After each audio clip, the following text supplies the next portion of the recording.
Salam dostlar, sabahınız xeyir. Doğma diyar Naxçıvanımızdan hamınızı salamlayıram. Yenə də gözəl Naxçıvanımızı gəzirəm. Naxçıvanı gəzməklə bitirmək olmur. Çox gözəldir, çox cəzbədar bir şəhərdir. Hamımızın bir çox yerində belə yaşıl parklar var.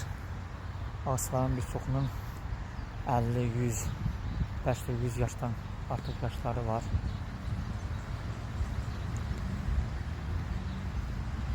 Naxçıvan sakinləri həftə sonları, istirahət vaxtları gəlib burada dincəlirlər, piknik edirlər. Bu Naxçıvan şəhərin mərkəzində olan bir parkdır.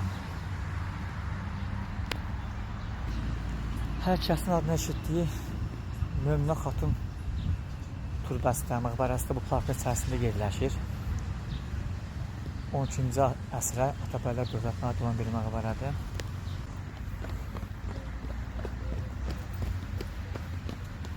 Görürsünüz, hər tərəfi yaşıllıqdır, ağaçlıqdır. Elə bilirsiniz ki, dağlıq bir yerə piknikə gedibsiniz, hər hansı bir meşəyə. Bayaq sizə dediyim Möminə Xatun məqbərəsi bu gördüyümüz məqbərədir. 12-ci əsr Atabəylər dövlətinə aiddir. Naxçıvanda olan, olmayan hər kəsin tarix kitablarından adını eşitdiyi məşhur Möminə Xatun məqbərəsi. Öz əzəməti ilə, duruşu ilə şəhərimizə ayrıca bir gözəllik verir bu məqbərə.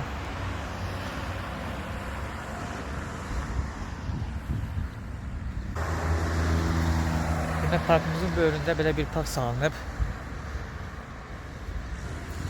2020-ci ildən sonra bu park Azərbaycanın şəhid olan ilk doğulanlarının xatirəsinə salınan bir parkdır.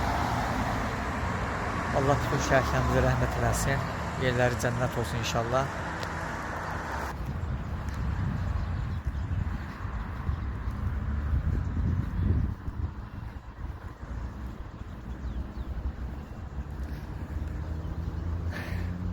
Burada Möminə Xatun məqbərəsi tam şəkildə görsənir.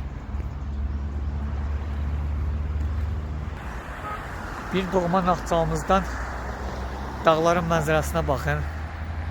Çox mükəmməl şəkildə görsənir, adama bir huzur verir həqiqətən də.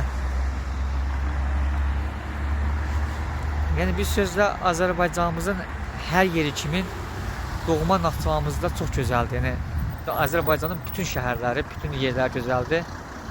Naxçıvan da onlardan biridir. Doğma Naxçıvanımız Azərbaycanın qədim şəhərlərindən olduğu üçün burada tarixi abidələrə, tarixi, dini, mədəni, irsi abidələrə çox rast gəlmək olar. Yəni Naxçıvanda bir növ həm tarixi yaşayırıq, həm də müasirliyi yaşayırıq. Tam-tamına tariximizi qoruyub saxlayan şəhərlərdən biridir. Onu da qeyd edeyim ki, Naxçıvan şəhərində bu dəqiqə 2 ali təhsil ocağı fəaliyyət göstərir. Biri Naxçıvan Dövlət Universiteti, biri də Naxçıvan Müəllimlər İnstitutu. Bu gördüyümüz bina Naxçıvan Müəllimlər İnstitutunun binasıdır. Naxçıvanda yerləşən ali təhsil ocaqlarından biridir. Görürsünüz, orada Araz çayı var. Buradan görsənirsə, mən tam kəşf görə bilirəm. Araz çayının o tərəfi İran ərazisidir. Deməli, uzaqdan minarəsi görsənən məscid Heydər məscididir. Parisi 1-2 ilə yaxın olaraq tikilib.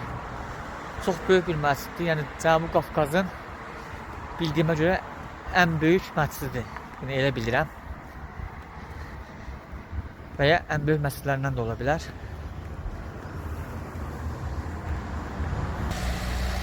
Naxçıvanımızın mərkəzində yerləşən bu təhsil ocağı qızlar liseyi idi. Adından görsəndiyi kimi burada sadəcə qız övladları təhsil ala bilirlər. Və burada qəbul Azərbaycan üzrə keçirilən mərkəzləşmiş lise imtahanları qəbuludur. Və burada oxuyan qızlar, oxumaq istəyən qızlar həmin imtahana girirlər Azərbaycan dili və riyaziyyatdan. Və təyin olunmuş bal toplayanlar gəlib bu liseydə oxuya bilirlər. Bir sözlə dostlar, Naxçıvanımız Azərbaycan digər bölgələri kimi çox gözəldir. gəzməyə dəyər. Yəni, nə qədər mən tərifləsim də siz gəlib görməsəz, buranın düzəldiyini o qədər təsvir edə bilməzsiniz. İnşallah bu yaya gəzmək istəyənlər gəlib Naxçıvanda gəzə bilərlər, Naxçıvanı görə bilərlər.